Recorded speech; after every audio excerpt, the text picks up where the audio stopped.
কি আর করার আছে, একটা সোনালী মুরগি নিয়ে নিলাম আজকে রান্না করার জন্য। মুরগিটা জবাই করে ড্রেসিং করার পদ্ধতি চলছে একের পর এক। ড্রেসিং কাজটা একটু কঠিন হলেও তারপরও করা লাগবে, কারণ মুরগি খেতে হলে তো ড্রেসিং করতেই হবে। তাই তো নিজের হাতেই ড্রেসিং করলাম, বাজার থেকে নয়। বাজার থেকে নোংরা পানিতে আমি কখনোই ড্রেসিং করে আনি না মুরগি, কারণ ওরা অনেকটা মুরগি ড্রেসিং করে। আর এই মুরগিগুলো যে খামারে বড় করে, খামারিরা তো আর মুরগিদের শ্যাম্পু সাবান দিয়ে গোসল করে না, তাই ওদের গায়ে একটা বিশ্রী গন্ধ আসে। আমি মনে করি যদি একটা ড্রেসিং মেশিনে অনেকগুলো মুরগি একসাথে ড্রেসিং করা হয়, তাহলে একটার গন্ধ আর একটার ভিতরে ঢুকে যায়, গোস্তটা একদম গন্ধে ভরপুর হয়ে যায়। তাই কষ্ট হলেও নিজের হাতে ড্রেসিং করেই খাওয়ার চেষ্টা করবেন, কারণ আমরা যে যাই খাই না কেন ভালোটাই খেতে চাই। তাই বাজার থেকে ড্রেসিং করা মুরগি কখনোই খাবেন না, কারণ ড্রেসিং করা মুরগির পানি অনেক বিশ্রী থাকে।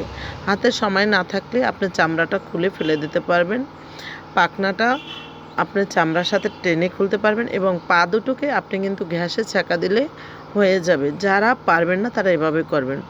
আমার কিন্তু কথা বলতে বলতে মুরগিটা কাটা শেষ পর্যায়ে, কাটা হয়ে গেল। এখন আমি ধুইতে আছি, সুন্দর করে ধুয়ে নেব। ধুয়ে টুয়ে একদম পরিপাটি করে তারপর আমি রান্নার উপযোগী করে নেব।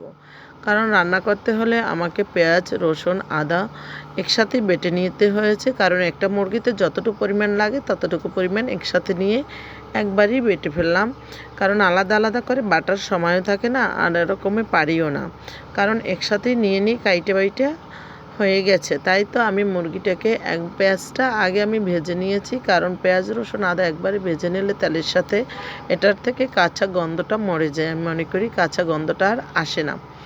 যাই হোক, আমার মুরগি কষানো চলছে, কষানোর একদম শেষ। আমি এবারে ঝোল টোল দিয়ে দিয়েছি, সেটা আর আসলো না আমার ভিডিওতে। হয়ে গেছে রান্নাটা হয়ে যাওয়ার পরে আমি আমার পাতিল, কালির পাতিলে, আমি যেহেতু মাটির চুলায় রান্না করি তাই অন্য পাতিলে ঢেলে নিলাম। Thank you.